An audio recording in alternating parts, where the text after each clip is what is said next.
Bismillahirrahmanirrahim. Assalamualaikum warahmatullahi wabarakatuh. Kembali lagi di pelajaran Sejarah Indonesia kelas 12. Pada kali ini kita akan membahas mengenai kabinet pada masa demokrasi liberal. Berikut ini adalah nama-nama kabinet yang menjabat pada masa demokrasi liberal di Indonesia. Yang pertama, Kabinet Nasir. Kedua, Kabinet Sukiman. Ketiga, Kabinet Wilopo. Keempat, Kabinet Ali Sastro Amijoyo ke-1. Kelima, Kabinet Burhanuddin Harahap. Keenam, Kabinet Ali Sastro Amijoyo ke-2. Dan yang terakhir adalah Kabinet Juanda. Mari kita bahas satu persatu. Kabinet Nasir dilantik pada tanggal 7 September 1950 dengan Muhammad Nasir dari Partai Masyumi sebagai Perdana Menterinya. Kabinet ini merupakan kabinet koalisi yang dipimpin Masyumi, di mana PNI sebagai partai kedua terbesar dalam parlemen tidak turut serta karena tidak diberi kedudukan yang sesuai.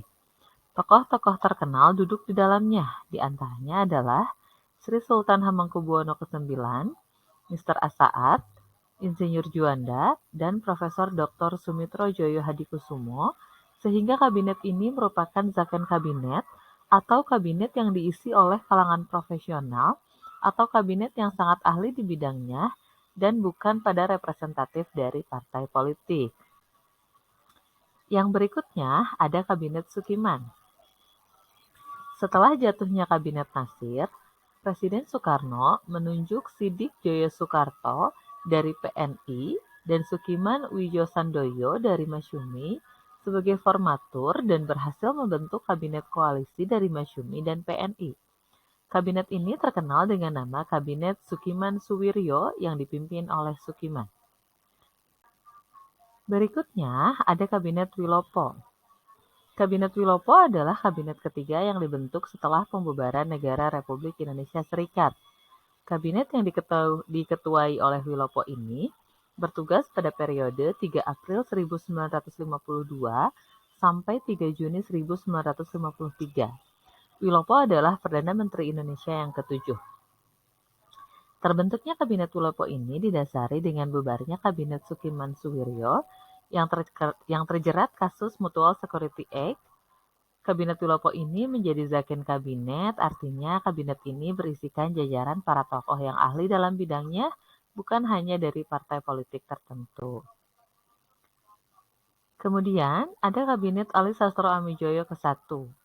Setelah mundurnya Kabinet Wilopo, Presiden Soekarno segera mengumumkan pembentukan kabinet baru dan menunjuk Sarmidi Mangunsarkoro dari PNI dan Muhammad Rum dari Masyumi sebagai formatur kabinet pada tanggal 15 Juni 1953. Kedua formatur gagal mencapai kesepakatan dan mereka mengembalikan mandat kepada Presiden pada tanggal 24 Juni 1953. Mukarto Noto Widagedo dari PNI sebagai formatur baru pun gagal. Pada tanggal 18 Juli 1953, Presiden menunjuk formator baru yaitu Mr. Wongsonegoro dari Partai Indonesia Raya. Akhirnya, pada tanggal 30 Juli 1953, terbentuklah kabinet baru yang dinamakan Kabinet Ali I atau Kabinet Ali Wongso. Kabinet ini merupakan koalisi antara PNI dan NU, sedangkan Masyumi menjadi partai oposisi. Berikutnya, ada Kabinet Burhanuddin Harahap. Setelah jatuhnya Kabinet Ali, sebagai gantinya, Wakil Presiden Dr. Muhammad Hatta menunjuk Mr. Burhanuddin Harahap dari Masyumi sebagai formatur kabinet. Kejadian ini baru pertama kali di Indonesia, di mana formatur kabinet ditunjuk oleh Wakil Presiden sebagai akibat dari kepergian Insinyur Soekarno naik haji ke Mekah.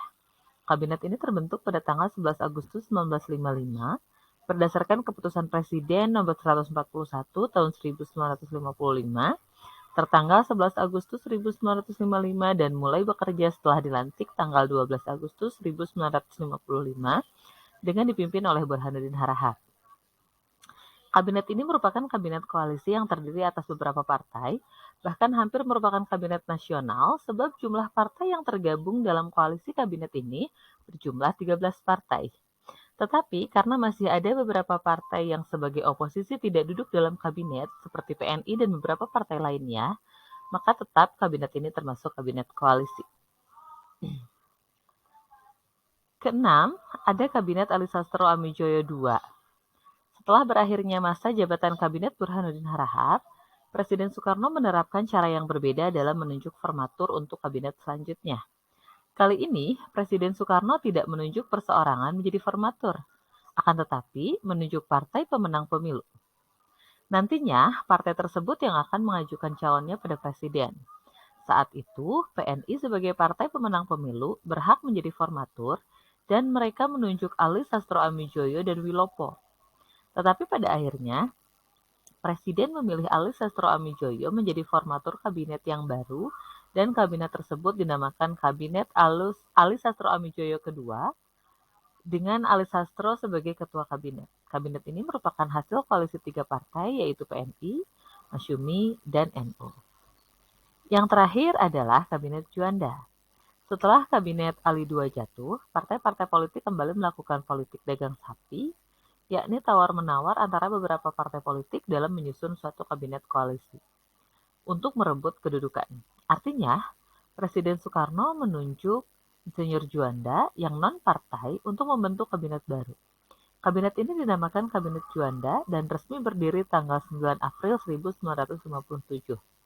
Kabinet dengan komposisi Insinyur Juanda sebagai Perdana Menteri dan 3 orang wakilnya yaitu Mr. Hardy, Idam Khalid, dan Dr. Laimena ini merupakan second kabinet, yaitu kabinet yang terdiri dari para pakar yang ahli dalam bidangnya. Kabinet ini dibentuk karena kegagalan konstituante dalam menyusun Undang-Undang Dasar pengganti UUD 1950, serta terjadinya perebutan kekuasaan antar partai politik. Demikian penjelasan untuk materi hari ini. Terima kasih atas perhatiannya. Assalamualaikum warahmatullahi wabarakatuh.